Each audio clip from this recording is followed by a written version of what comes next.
Hi friends, welcome back to my channel. ಇವತ್ತೊಂದು special ಆದ recipe. ಹೆಚ್ಚಾಗಿ ಎಲ್ಲರೂ ಇದನ್ನು ಇಷ್ಟಪಟ್ಟು ತಿಂತಾರೆ. ಆದರೆ ಹೊರಗಡೆ ಸ್ಟ್ರೀಟ್ ಸೈಡಲ್ಲಿ ತಿಂದರೆ ಇದು ಆರೋಗ್ಯ ಹಾನಿಕಾರಕ ಅಂತ ನಿಮಗೆಲ್ಲರೂ ಗೊತ್ತೇ ಇರೋದು. ಹೌದು, ಇವತ್ತು ನಾನು ಮೋಮೋಸನ್ನು ಮಾಡ್ತಾ ಇದ್ದೀನಿ. ಆದರೆ ಇದು ಆರೋಗ್ಯಕ್ಕೆ ಹಾನಿಕಾರಕ ಅಲ್ಲ, ಯಾಕಂದರೆ ಇದು ಹೋಮ್ ಮೇಡ್ ಮೋಮೋಸ್. ನಾನು ತುಂಬ ಆರೋಗ್ಯಕರವಾಗಿ ಮನೆಯಲ್ಲೇ ಎಲ್ರಿಗೂ ಇಷ್ಟ ಆಗುವಂಥ ರೀತಿಯಲ್ಲಿ ನಾನು ಮಾಡ್ತಾ ಇದ್ದೀನಿ. ನೋಡಿ, ಈ ರೀತಿ ಮೊಮೋಸ್ ಮಾಡಿ ತಿನ್ನಿ, ಯಾಕೆ ಆರೋಗ್ಯಕ್ಕೆ ಹಾನಿಕಾರಕ ಅಂತ ಹೇಳ್ತಾರೆ ಅಲ್ವಾ.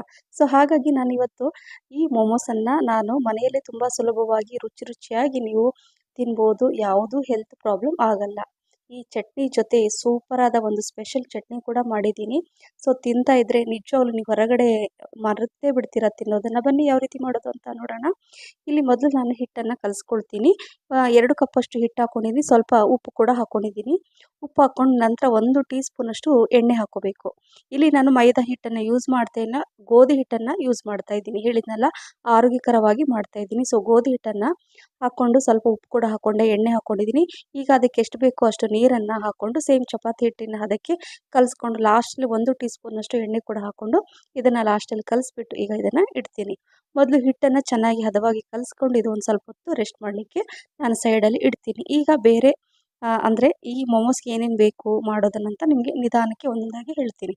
ಸೊ ಈಗ ಒಂದು ಪಾತ್ರೆಯಲ್ಲಿ ನಾನು ಸ್ವಲ್ಪ ನೀರು ಹಾಕಿಟ್ಟಿದ್ದೀನಿ. ನೀರು ಬಿಸಿ ಆಗೋದ್ರೊಳಗೆ ಇಲ್ಲಿ ನಾನು 3 ದೊಡ್ಡ ಗಾತ್ರದ ಇದು ಹುಳಿ ಟೊಮೊಟೊ ಇರುತ್ತಲ್ಲ, ಅದನ್ನು ನಾನು ಕಟ್ ಮಾಡಿ ಇದರಲ್ಲಿ ಹಾಕ್ಕೊಳ್ತಾ ಇದ್ದೀನಿ. ಒಂದು 10ರಿಂದ 12 ಬ್ಯಾಡಗಿ ಮೆಣಸಿನಕಾಯಿ, ಕಲರ್ ತುಂಬ ಚೆನ್ನಾಗಿ ಬರುತ್ತೆ. 2 ದೊಡ್ಡ ಗಾತ್ರದ ಬೆಳ್ಳುಳ್ಳಿನ ನಾನು ಸಿಪ್ಪೆ ತೆಗೆದು ಇದರಲ್ಲಿ ಹಾಕ್ಕೊಂಡಿದ್ದೀನಿ. ರುಚಿಗೆ ತಕ್ಕಷ್ಟು ಉಪ್ಪು ಹಾಕ್ಕೊಂಡು ಇದನ್ನು ಕುದಿಲಿಕ್ಕೆ ಬಿಡಬೇಕು. ಬೆಳ್ಳುಳ್ಳಿ ದೊಡ್ಡ ಗಾತ್ರದಲ್ಲಿ 2 ಬೆಳ್ಳುಳ್ಳಿ ಸಿಪ್ಪೆ ತೆಗೆದು ಚೆನ್ನಾಗಿ ಸುಲಿದ್ಬಿಟ್ಟು ಹಾಕ್ಕೊಳ್ಳಿ, ಚೆನ್ನಾಗಿರುತ್ತೆ. ಸೊ ಈಗ ಇಲ್ಲಿ ಕ್ಯಾಬೇಜ್ ತೊಗೊಂಡಿದ್ದೀನಿ ನಾನು. ಸೊ ಈಗ ಕ್ಯಾಬೇಜನ್ನು ಸ್ವಲ್ಪ ಇದರಲ್ಲಿ ಹಾಕ್ಕೊಂಡು ಇದನ್ನು ಸಣ್ಣಕ್ಕೆ ನಾನು ಗ್ರೈಂಡ್ ಮಾಡ್ಕೊಳ್ತೀನಿ. ಸಣ್ಣಕ್ಕೆ ಅಂದರೆ ನೀವು ಚಾಕುದಿಂದ ಕಟ್ ಮಾಡುವಾಗ ಏನಾಗುತ್ತೆ, ಸ್ವಲ್ಪ ದೊಡ್ಡದು ಚಿಕ್ಕದು ಅಂತ ಬರುತ್ತೆ. ಇದರಲ್ಲಿ ಸಣ್ಣಕ್ಕೆ ಬರುತ್ತೆ. ಮೊಮೋಸ್ ಮಾಡಲಿಕ್ಕೆ ತುಂಬ ಚೆನ್ನಾಗಿರುತ್ತೆ. ಹಾಗಾಗಿ ನಾನು ಇದರಲ್ಲಿ ಮಾಡ್ಕೊಳ್ತಾ ಇದ್ದೀನಿ, ಬೇಗ ಕೂಡ ಆಗುತ್ತೆ. ನೋಡಿ, ಈಗ ಒಂದು ಪ್ಲೇಟಲ್ಲಿ ಹಾಕ್ಕೊಳ್ತಾ ಇದ್ದೀನಿ. ಕ್ಯಾಬೇಜು ಈ ಥರ ಬರಬೇಕು, ತುಂಬ ಚೆನ್ನಾಗಿರುತ್ತೆ ಮೊಮೋಸು. ಮತ್ತು ಇನ್ನೊಂದು ಸ್ವಲ್ಪ ಕ್ಯಾಬೇಜನ್ನು ಇದರಲ್ಲಿ ಹಾಕ್ಕೊಂಡು ಸೇಮ್ ಅದೇ ರೀತಿಯಾಗಿ ನಾನು ನೋಡಿ ಚಿಕ್ಕದಾಗಿ ಈ ಥರ ಪೀಸ್ ಥರ ಅಂದರೆ ಜಸ್ಟ್ ಒಂದು 2-3 ಸೆಕೆಂಡ್ ಅಷ್ಟೇ ಮಾಡ್ಕೋಬೇಕು. ನಂತರ ಇದನ್ನು ಸೇಮ್ ಅದೇ ತಟ್ಟೆಯಲ್ಲಿ ತೆಗೆದಿಡ್ತಾ ಇದ್ದೀನಿ. ಅದೇ ರೀತಿಯಾಗಿ ನಾನು ಇಲ್ಲಿ ಏನಂದರೆ ಈ ಹೂಕೋಸು ಹಾಕ್ಕೊಂಡಿದ್ದೀನಿ. ಸ್ವಲ್ಪ 1 ಕಪ್ಪಷ್ಟು ಹೂಕೋಸನ್ನು ಸೇಮ್ ಅದೇ ರೀತಿ, ಸೊ ಈ ರೀತಿಯಾಗಿ ಸಣ್ಣಗೆ ಬರಬೇಕು ನೋಡಿ. ಅದೇ ರೀತಿ ಈ ಬ್ರೋಕೋಲಿ ಅದು ಕೂಡ ಹಾಕ್ಕೊಂಡಿದ್ದೀನಿ. ಮತ್ತು ಇದು ಬೇಬಿ ಕಾರ್ನ್, ಅದು ಕೂಡ 1-2 ಬೇಬಿ ಕಾರ್ನ್ ಕಟ್ ಮಾಡಿ ಇದರಲ್ಲಿ ಹಾಕ್ಕೊಂಡಿದ್ದೀನಿ. ಸ್ವಲ್ಪ ನೋಡಿ ಈ ಥರ ತರಿಯಾಗಿ ಬರಬೇಕು. ಸೊ ಹಾಗಾಗಿ ಇದೆಲ್ಲ ಹಾಕಿದ್ರೆ ತುಂಬ ರುಚಿಯಾಗಿರುತ್ತೆ. ಈಗ 1 ದೊಡ್ಡ ಗಾತ್ರದ ಬೆಳ್ಳುಳ್ಳಿ, ಅರ್ಧ ಈರುಳ್ಳಿ, 5ರಿಂದ 6 ಖಾರದ ಮೆಣಸಿನ್ಕಾಯಿ ಹಾಕ್ಕೊಂಡಿದ್ದೀನಿ. ಅದನ್ನು ಕೂಡ ಈ ಥರ ತರಿಯಾಗಿ ನಾನು ಅಂದರೆ ಈ ಥರ ಮಾಡಿಕೊಂಡು ಇದರಲ್ಲಿ ನಾನು ಒಂದು ಬಟ್ಲಲ್ಲಿ ಸೈಡ್ ಇಟ್ಕೊಳ್ತೀನಿ. ಸೊ ಈಗ 1 ಕಪ್ಪಲ್ಲಿ 1 ಟೀ ಸ್ಪೂನಷ್ಟು ಇದು ಕಾರ್ನ್ ಫ್ಲೋರು, ಸ್ವಲ್ಪ ನೀರು ಹಾಕ್ಕೊಂಡು ಮಿಕ್ಸ್ ಮಾಡಿಕೊಂಡು ಈ ಕುದೀತಾ ಇರೋ ಇದೇನು ಅಂದರೆ ಟೊಮೆಟೊ ಮತ್ತು ಈ ಮೆಣಸಿನ್ಕಾಯಿ ಇದೆಯಲ್ವ, ಇದರಲ್ಲಿ ಮಿಕ್ಸ್ ಮಾಡ್ಕೋಬೇಕಾಗತ್ತೆ. ಈ ಚಟ್ನಿ ಮಾಡಲಿಕ್ಕೆ ತುಂಬ ಚೆನ್ನಾಗಿರುತ್ತೆ. ಈ ಥರನೇ ಮಾಡೋದು, ತುಂಬ ರುಚಿಯಾಗಿರುತ್ತೆ. ನೀವು ರೋಡ್ ಸೈಡೆಲ್ಲ ತಿಂತಿರ್ತೀರಾ ಮೊಮೋಸ್ ಚಟ್ನಿ, ಅಥವಾ ಯಾವ ರೀತಿ ಮಾಡ್ತಾರಂತ ನಿಮ್ಗೆ ಗೊತ್ತೇ ಆಗಿರಲ್ಲ. ಮನೆಯಲ್ಲೇ ಈ ರೀತಿ ಒಮ್ಮೆ ಮಾಡಿ ನಿಜವಾಗ್ಲೂ ನಿಮಗೆ ಖಂಡಿತವಾಗ್ಲೂ ಇಷ್ಟ ಆಗುತ್ತೆ. ಸೊ ಈಗ ಕುದ್ದ ನಂತರ ನೋಡಿ ಸ್ವಲ್ಪ ತಿಕ್ನೆಸ್ ಕೂಡ ಬರುತ್ತೆ, ನೀರಾಗಿ ಇರಲ್ಲ ಚಟ್ನಿ. ಹಾಗಾಗಿ ಸ್ವಲ್ಪ ಗಟ್ಟಿ ಬರಲಿಕ್ಕೆ ಈ ಥರ ಈ ಟಿಪ್ಸನ್ನು ಕೂಡ ಫಾಲೋ ಮಾಡಿ, ತುಂಬ ಚೆನ್ನಾಗಿ ಬರುತ್ತೆ ಈ ಚಟ್ನಿ. ಸೊ ಈಗ ಗ್ಯಾಸ್ ಫ್ಲೇಮನ್ನು ಆಫ್ ಮಾಡಿ ಇದನ್ನು ಸೈಡಲ್ಲಿ ಇಟ್ಕೊಂಡಿದ್ದೀನಿ. ಇದು ಸ್ವಲ್ಪ ತಣ್ಣಗಾಗಲಿ ಅಷ್ಟರಲ್ಲಿ ಇಲ್ಲಿ ಒಂದು ಕಡಾಯಿ ಇಟ್ಕೊಂಡಿದ್ದೀನಿ. 2 ಟೀ ಸ್ಪೂನಷ್ಟು ಇಲ್ಲಿ ಬೆಣ್ಣೆ ಹಾಕ್ಕೊಂಡಿದ್ದೀನಿ.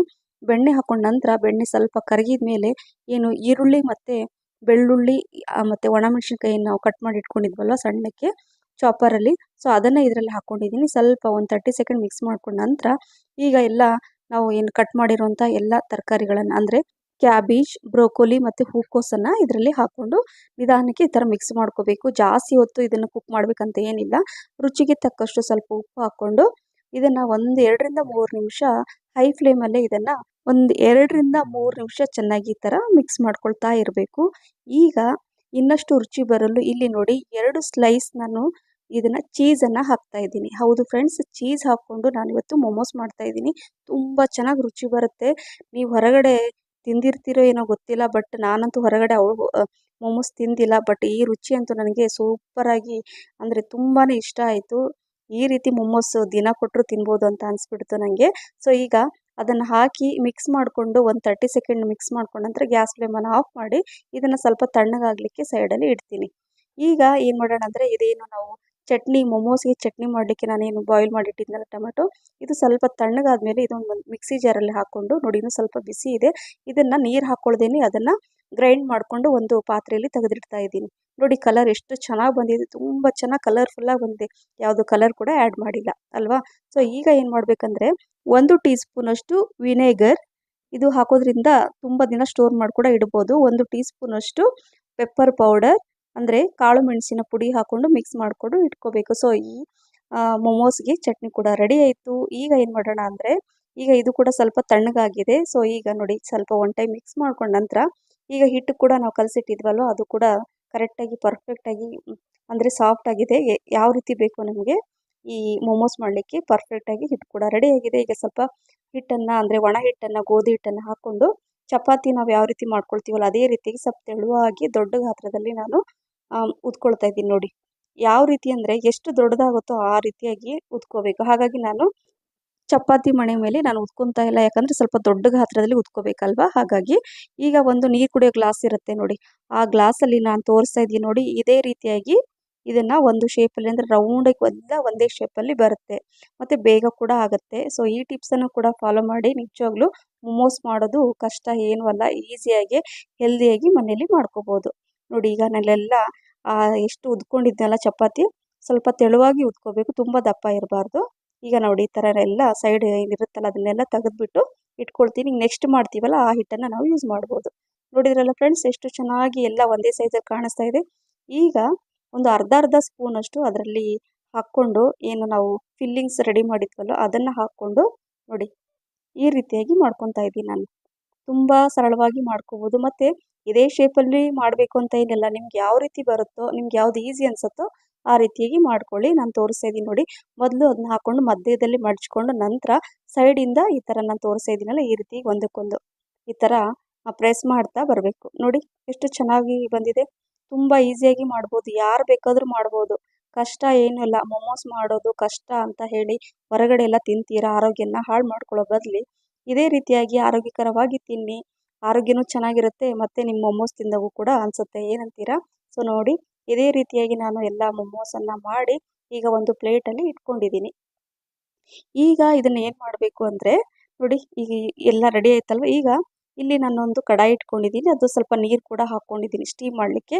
ಇಲ್ಲಿ ಒಂದು ಸ್ಟೀಮರಲ್ಲಿ ಒಂದು ಪಾತ್ರೆಯಲ್ಲಿ ಸ್ವಲ್ಪ ಎಣ್ಣೆನ ಸ್ವಲ್ಪ ಲೈಟಾಗಿ ಸ್ಪ್ರೆಡ್ ಮಾಡಿ, ಮೊಮೋಸ್ ಮೇಲೂ ಸ್ವಲ್ಪ ಲೈಟಾಗಿ ಒಂದಕ್ಕೊಂದು ಅಂಟ್ಕೋಬಾರ್ದು ಅಂತ ಅಷ್ಟೇ ಸ್ಪ್ರೆಡ್ ಮಾಡಿ ಇದನ್ನು ಸ್ಟೀಮ್ ಮಾಡಲಿಕ್ಕೆ ಇಡ್ತೀನಿ. ಈಗ ಇದು ಒಂದು 15ರಿಂದ 20 ನಿಮಿಷ ಸ್ಟೀಮ್ ಆಗಲಿ. ಸೊ ನೋಡಿ ಈಗ ಒಂದು ನಂತರ ನಾನು ತೋರಿಸ್ತಾ ಇದ್ದೀನಿ, ಕರೆಕ್ಟಾಗಿ ಪರ್ಫೆಕ್ಟಾಗಿ ಇದು ಸ್ಟೀಮ್ ಆಗಿದೆ. ನೋಡಿದ್ರಲ್ಲ, ಈ ಮೊಮೋಸ್ ತಿನ್ನಲಿಕ್ಕೆ ರೆಡಿಯಾಗಿದೆ. ಬಿಸಿ ಬಿಸಿ ನೋಡಿ ಎಷ್ಟು ಚೆನ್ನಾಗಿದೆ. ಸೊ ಆರೋಗ್ಯಕರವಾದ ಈ ಮೊಮೋಸ್ ತುಂಬ ಚೆನ್ನಾಗಿದೆ, ರುಚಿ ಅಂತೂ ಸೂಪರ್. ಮಕ್ಕಳಿಗೆ ಕೊಟ್ಟೆ ತುಂಬ ಇಷ್ಟಪಟ್ಟು ತಿಂದರು. ಮತ್ತು ಏನಂದರೆ ಈ ರೀತಿಯಾಗಿ ಮಾಡಿಕೊಟ್ರೆ ಮಕ್ಕಳಿಗೆ ಕೂಡ ಇಷ್ಟ ಆಗುತ್ತೆ ಮತ್ತು ಹೊರಗಡೆ ಮಕ್ಕಳು ಕೇಳಲ್ಲ, ನೋಡಿದ್ದೆಲ್ಲ ಅದು ತಿನ್ನಬೇಕು ಇದು ತಿನ್ನಬೇಕಂತ ಮಕ್ಕಳು ಆಸೆ ಮಾಡಲ್ಲ. ಸೊ ಹಾಗಾಗಿ ಕೆಲವೊಂದು ಸಲ ಟೈಮ್ ಸಿಕ್ಕಾಗ ಈ ರೀತಿ ಸ್ನ್ಯಾಕ್ಸ್ ಮನೆಯಲ್ಲೇ ಮಾಡಿ ತಿನ್ನಿ, ಆರೋಗ್ಯಕರವಾಗಿ ಇರಿ ಅಂತ ಹೇಳ್ತಾ, ಈ ರೆಸಿಪಿ ನಿಮಗೆ ಇಷ್ಟ ಆಗಿದ್ರೆ ಲೈಕ್, ಶೇರ್, ಕಮೆಂಟ್ಸ್ ಮತ್ತು ಸಬ್ಸ್ಕ್ರೈಬ್ ಮಾಡೋದನ್ನು ಮರಿಬೇಡಿ.